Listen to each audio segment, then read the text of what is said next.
The government is announcing a new regime of sanctions against people smuggling gangs to target the finances of their networks as part of Labour's efforts to get a grip on the small boats migrant crisis. Yeah, since Labour came into power, though, in July, around 23,000 people have crossed the Channel in small boats. That's up on the same month in 2023. Well, let's speak about that and other issues this morning that are making the news with the Foreign Secretary David Lammy. A very good morning to you. I know you've got big plans on how to smash the gangs, as is the slogan, talking about freezing their assets and so on. We'll come to that in a moment. Can we just start off, though, just by getting your thoughts on the vote last night and about this, talking about a new national inquiry into grooming gangs. Back in 2018, when the then Conservative Home Secretary Sajid Javid, after one of the trials where people were convicted, said, "These sick Asian paedophiles are finally facing justice. I want to commend the bravery of the victims. For too long they were ignored. Not on my watch. There will be no no-go areas." At the time, you, as a backbench Labour MP, said that Sajid Javid has brought a great office of state into disrepute by singling out Asians. He not only panders to the far right, but increases the risk of violence and abuse against minorities across the country.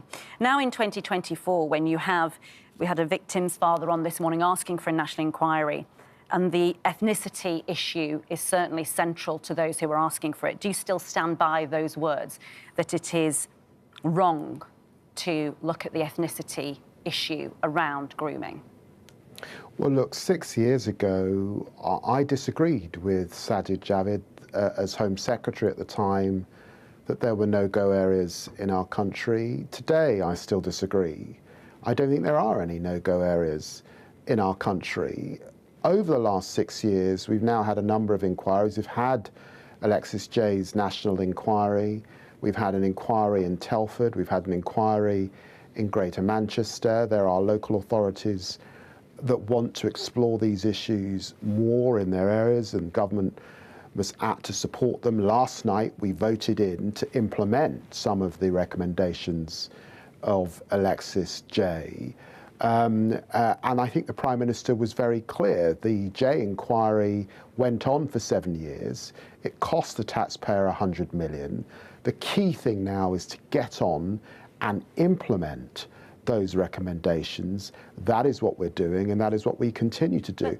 And in relation to groups of men that use closed networks to prey on children, it's horrendous, it's horrific, and it is absolutely the case that, very sadly, some men from Pakistani communities have behaved in this way, and we should call it out for what it is, which is evil. But the Jay report itself said that the collection of data around the ethnicity of both the victims and the perpetrators was poor. And I think that it's, you know, the suggestion is, and there's other stories on the front of the papers today about the definition of Islamophobia that the Labour Party accepts, might say that it's Islamophobic to say Asian grooming gangs. I suppose those sorts of things and the comments you made back in 2018 do lead many people to think, actually, the Labour Party is still afraid to look into this issue and get into the nub of it. Absolutely not. Keir Starmer, when he was leading the Crown Prosecution Service, launched the first criminal prosecutions against those who committed this crime in Rochdale.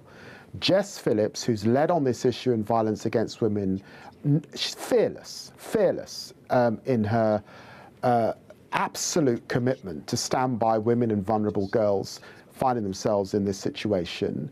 The Islamophobia definition that you refer to has also been adopted by the Tory Conservatives and by the Liberal Democrats. The government itself has not yet reached a conclusion on its judgment about Islamophobia, but the central issue are nasty, wicked, evil, criminal men preying on children. I don't care what network there is, what colour they are, we go after them wherever we find them.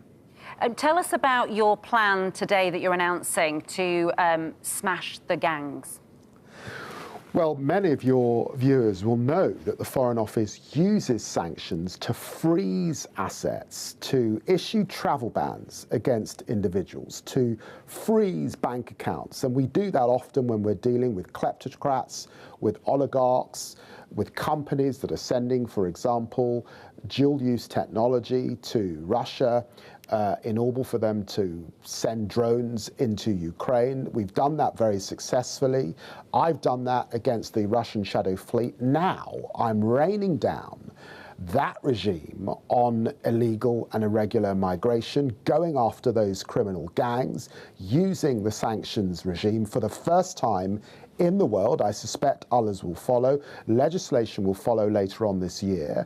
And I will go after those supply chains, bust up those gangs, freeze those accounts, issue those travel bans. When you look at the engines, where are they being made? What are the companies? We're going after them. Okay. When you look at those small boats, where are they stored? Where are they manufactured? We're going after them. We will use sanctions, and the Foreign Office will play its part in ensuring that we smash those criminal gangs. That is part of our plan for change. Can I take you to the arrival of President Donald Trump, his inauguration in a week or so's time?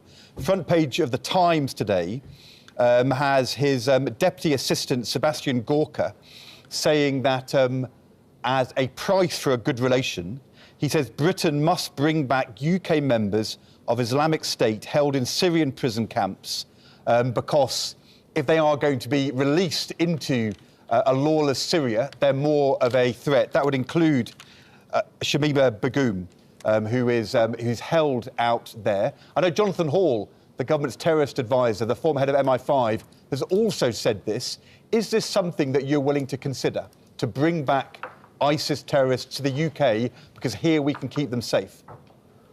Well, Ed, we in the Foreign Office and Yvette Cooper in the Home Office will always put British security interests first and the safeguarding of our population. Shamima Begum will not be coming back to the UK. It's gone right through the courts. She's not a UK national. We will not be bringing her back to the UK. We're really clear about that. We will act in our security interests, and many of those in those camps are dangerous, are radicals. Some of them, if they were to come back to prison, would have to be, frankly, jailed as soon as they arrived. I'm looking forward to discussing these issues with our US counterparts. In fact, I'll be discussing this issue with Antony Blinken later on today in Rome and at the weekend in Riyadh with the group of nations supporting Syria particularly. Right. So okay. It's a hot issue, and of course I'm right in the middle of it. Foreign Secretary, we're almost out of time, Foreign Secretary. Talking to the outgoing Secretary of State will be an easier task than talking to the next administration. I know that you want to reach out to Donald Trump, but on Monday in his press conference, he backed Elon Musk. This is Elon Musk, who's appointed to a government job, who called Jess Phillips a rape genocide apologist, who today is doing an ex-Twitter live chat with the head of the far-right AfD party in Germany. And the Financial Times reports today that he is actively involved in conversations with allies to have Keir Starmer, the British Prime Minister, removed from office before the next general election, including by supporting other far-right movements in Britain. How on earth are you going to have a constructive relationship with a president who's backing a man trying to overthrow an elected British government? Oh, look, Ed, I sat down with Donald Trump and our Prime Minister, Keir Starmer, in September. We sat down for 3 hours. He gave us a very good meal. He was very gracious.